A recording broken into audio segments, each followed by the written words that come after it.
a oração. O maior homem de oração da história chama-se Jesus Cristo. Na Bíblia estão registrados grandes homens de oração, que levaram a sério essa disciplina espiritual, e através desta disciplina espiritual chamada oração, tinha uma comunhão grande e profunda com Deus. Mas o maior homem de oração é Jesus Cristo. Foi Ele quem nos ensinou a oração do Pai Nosso. Foi Ele quem motivou os discípulos dizendo: pedi, buscai, batei. Aquele que pede recebe, aquele que busca encontra, aquele que bate a porta se abre. Foi Ele que contou a parábola da viúva e do juiz iníquo para ilustrar e demonstrar a importância da constância e da perseverança em uma vida de oração. Aleluia. Jesus orava no monte, Jesus orava no templo, Jesus orava na beira da praia. E eu quero dizer aos irmãos aqui esta noite: a presença de Cristo não está limitada a um espaço geográfico. A presença de Cristo não está limitada a um pedaço de terra. Deus é um ser onipresente que está em todos os lugares ao mesmo tempo. Jesus disse à samaritana: vem a hora e já chegou, em que não adorarão ao Pai no Monte Gerizim e nem em Jerusalém. Deus é soberano, não está preso e limitado a um espaço físico e geográfico. Ele disse: vem a hora e já chegou, em que os verdadeiros adoradores o adorarão em espírito e em verdade. Jesus estava dizendo: mulher, te desapega da terra, não idolatre lugar nenhum, porque a minha presença não está presa a um espaço físico. Aquele que o busca de coração, ele se manifesta. Tu pode estar no teu quarto, tu pode estar no ônibus, tu pode estar no teu trabalho, tu pode estar na escola, aonde quer que tu esteja. Se você invocá-lo de todo o teu coração, ele vai te visitar e a presença dele vai ser real. Que é a base da fé do cristão, porque Paulo diz que a fé vem pelo ouvir e ouvir da palavra de Deus. Então, portanto, quando você ouve a palavra, você lê a palavra, você come a palavra, você se alimenta da palavra de Deus, automaticamente a tua fé está sendo renovada, a tua fé está sendo acrescentada, a tua fé está sendo robustecida. Talvez o ponteiro da tua fé está lá embaixo essa noite, mas enquanto a palavra de Deus é ministrada, enquanto a palavra de Deus é verbalizada, automaticamente o Espírito Santo, ele produz fé na tua vida, ele produz fé no teu coração, ele renova as tuas forças, ele arranca essa carga do teu ombro, você sai daqui leve, tal como uma pena ao vento, porque a palavra de Deus, o Espírito trabalhando por intermédio da palavra, ele energiza o teu ministério, ele renova as tuas forças, ele renova a tua esperança, ele renova o teu ânimo. A Bíblia nos diz, Jesus, ou melhor dizendo, Deus diz ao sucessor de Moisés, Josué, no capítulo 1 do seu livro, Deus está dizendo: Moisés, meu servo, ou melhor, Josué, meu servo Moisés está morto. Levanta-te agora, pois tu atravessarás este povo, este Jordão, e os levará à terra que jurei a seus pais, a terra de Canaã, a terra prometida.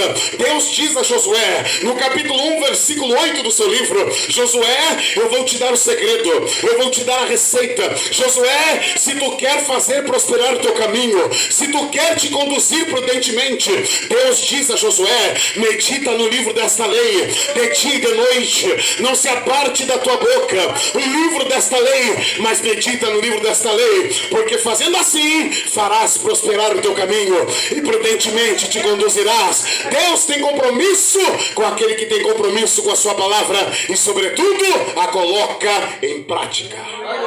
Meu Deus.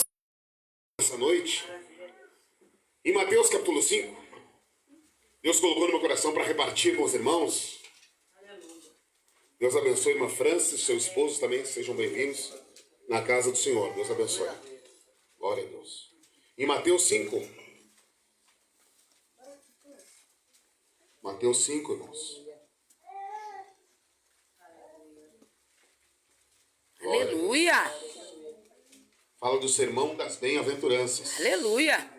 Sermão das bem-aventuranças. Total, meus irmãos, são 9 bem-aventuranças aqui, recitadas por Jesus no Sermão da Montanha, que se estende do capítulo 5 de Mateus ao capítulo de número 7. O total aqui, no contexto do capítulo 5, são 9 bem-aventuranças. E nas sequências das quintas-feiras posteriores, eu quero seguir compartilhando com os irmãos até finalizarmos as 9 bem-aventuranças proferidas por Jesus e ensinadas no Sermão da Montanha. Glória a Deus. Primeira bem-aventurança. Mas vamos ler o versículo 1 do capítulo 5, que diz assim, irmãos: Jesus, vendo a multidão, subiu a um monte e, assentando-se, aproximaram-se dele os seus discípulos e, abrindo a boca, os ensinava. Olha aí, quem não gosta de ensino está contrariando o próprio Cristo. E aqui está dizendo, e ele, abrindo a boca, os ensinava. Aleluia! Uma das características do ministério terreno de Cristo foi o ensino. Os ensinava dizendo, bem-aventurados os pobres de espírito, porque deles é o reino dos céus. Aleluia! Bem, podemos assentar, são 9 bem-aventuranças, como disse aos irmãos, no total. E a primeira bem-aventurança é esta, contida no versículo de número 3. Nas palavras do Senhor Jesus aos seus discípulos e à multidão dos seus ouvintes, dos seus seguidores. Como disse aos irmãos, se você ler a Bíblia e você observar a curta trajetória ministerial do Senhor Jesus, que durou cerca de 3 anos e meio, um ministério curto, mas um ministério, irmã Ruth, marcado por glória, um ministério marcado pela oração, um ministério marcado pelo sofrimento.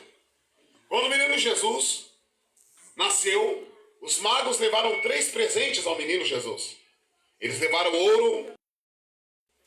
Esses 3 presentes que os magos do Oriente levaram ao menino Jesus e ofertaram a ele, tinham uma grande importância no mundo espiritual e apontavam para o ministério terreno daquele menino que ali estava.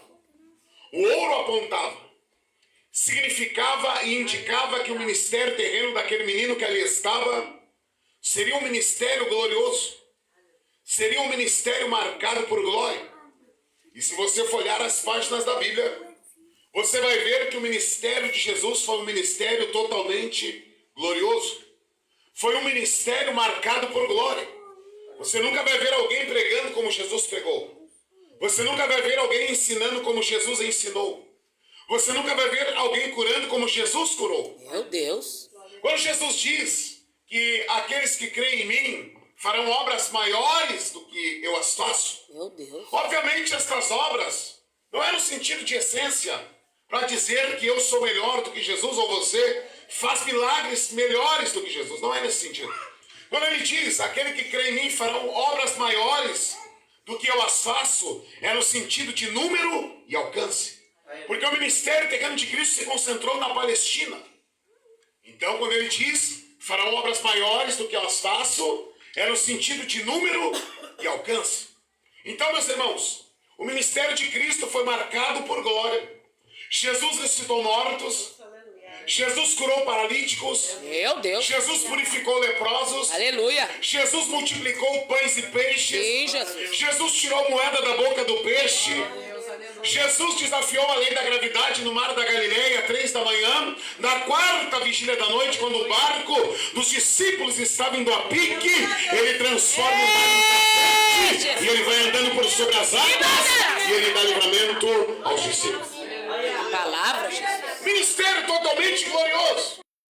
Amor, benignidade, bondade, fé, temperança e mansidão. Veja o que Paulo diz, o fruto não é meu, o fruto não é seu, o fruto é do Espírito de Deus. Sabe por que isso? Porque nós, na nossa tendência humana, a minha tendência não é ser bondoso, a minha tendência não é ser amoroso, a minha tendência não é ser benigno, a minha tendência é ser vingativo, a minha tendência é ser mau, a minha tendência é ser perverso, mas o Espírito que habita em mim e habita em ti, é Ele que nos capacita a produzirmos esses frutos que glorificam a Deus e nos levam para morar no céu. Por isso, enquanto nós estivermos nessa terra, nós somos 100%, totalmente, plenamente dependentes da presença do Espírito Santo de Deus. Meu Deus! Aleluia, Jesus! E o que significa ser humilde de espírito, irmão? Ser humilde de espírito significa depender de Deus. Ser humilde de espírito significa reconhecer a nossa dependência de Deus, diante do Criador, diante do Senhor.